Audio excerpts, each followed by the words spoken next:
که بالاترین در سطح خون بلند میشه آدم بعد ارگازم همین восстановление рефрактерный период در کار میشه. مثلا این رفرکتورний период، این سینوسول، این спорт و چیزایی که تماکی спирт اگر نکشته باشه düğümleşme testler میخیزد. Dedik ki من yakınlaşma kanfologi میکنم میخیزد düğümleşme نمیخیزد. Assalomu alaykum binoandagor muhtaram. Bisyor bemorlarimiz xuddi savol qat'iy beradi. Migaki yaqinlashma namexizad, düğümleşme yani yaqinlashma mexizadu, düğümleşme namexizad. Bu در همین ویدیو شما قطعی همین چیز نرمانی است یکی کسلی است ایره چیکل تبابت کردن در کوره یکی تبابت کردن در کور نیست درباره همین شما با شما صحبت میکنیم.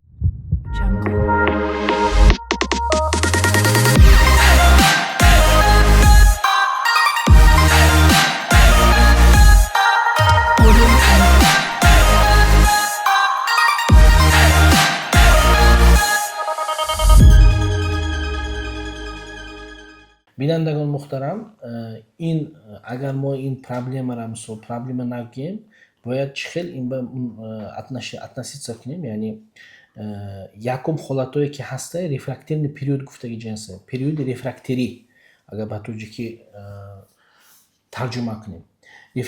период رفرکتوری همه آدم‌ها هر خیلی است مثلا период رفرکتوری چی است این بعد یکم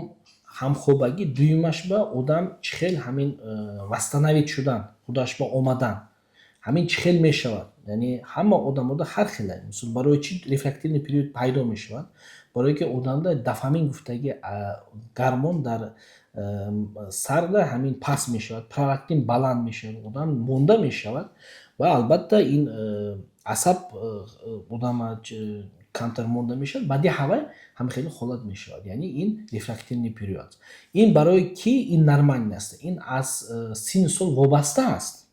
مثلا 18-25 سال باشد اگر آدم که هم خوابگی میکنه 18-25 سال آدم بوده از 5 دقیقه تا 30 دقیقه یعنی تا نیم ساعت این نرم حساب میشه مثلا شما مثلا 18 تا 25 ساله هم خوابگی کردید بعد نیم ساعت خیز این نرمانی با هسته مثلا 25-35 ساله اگر همون حالت داده که 15 منوت تا 40 دقیقه باشه این پرابلم نیست با هسته مثلا 35 تا بالا مثلا 30 دقیقه یعنی نیم ساعت تا 2 ساعت نرم حساب میشه و آدمایی که بعد 45 ساله 1 ساعت تا 12 ساعت ممکن واستنایید شد اینجا پرابلم چی است که این حالت پرابلم میشود یعنی که این حالت این معما است یعنی مشکل است یعنی پرابلم است اگر شما دا یکمش باری اول خوب شدگی باشد یعنی وقتش دور نشدگی باشد خستنش سوز شدگی باشد یکم وقتش میدونم 7 منوت 10 منوت تا 20 منوت باشد این پرابلم است لیکن کی معما است کی که شما دا مثلا تست تمام کنید مثلا یکمش دا قانع نشدید دومش به سراز حرکت میکنید دومش اگر شما دا استرس یعنی باشد عصبی استراب باشد آدم بسیار خستگی باشد کسل قندی باشد و تستوسترون پس باشد انا این پرابلم است این رو اول دیاگنوستیک کردن در کار است با یک تا سبب باشه گفتیم برای چی دومش به خستن مشکل میشه یکم گفتیم که پرولاکتین که پرولاکتین در سطح خون بلند میشه آدم بعد ارگازم همین восстановление рефракторный период در کار میشه دومش دل آدم دلش کمتر خسته میشه یعنی که دل مونده میشه آدم دا بسیار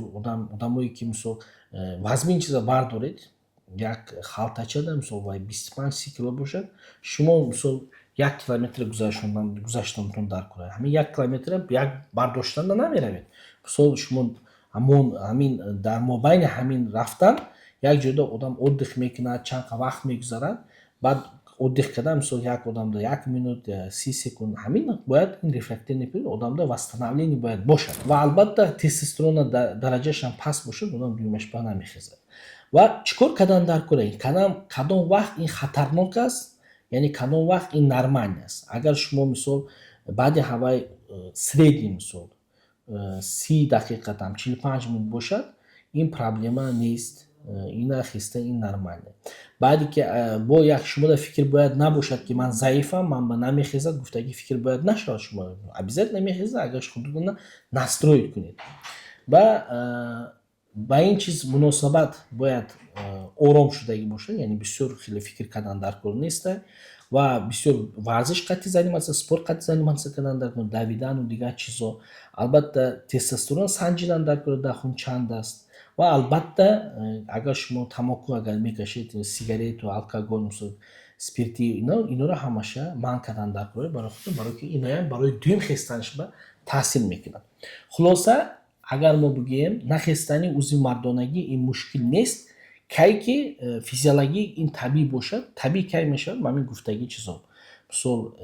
ин рефрактерный период, ин синну сол, ин спорт ва чизое ки тамоки, спирти агар накашидае бошад, дуюмаш ба тезтар мехезад. Ва бисёри одамода агар ҳамхели проблем бошад, дуюмаш ба нахестаниш бошад, албатта агар ин ҳамхели муаммо бошад, значит муроҷиат кардан дар кор аст. ва муаммо набошад, значит шиддат кардан дар кор. Дар бораи ҳамин дӯстотон қати поделиться кунед, лайк кунед ва фикрҳои худатонро дар комментария нависед ва бо мо обуна нашуда бошед, подписаться кунед. Саломат бошед. Jungle.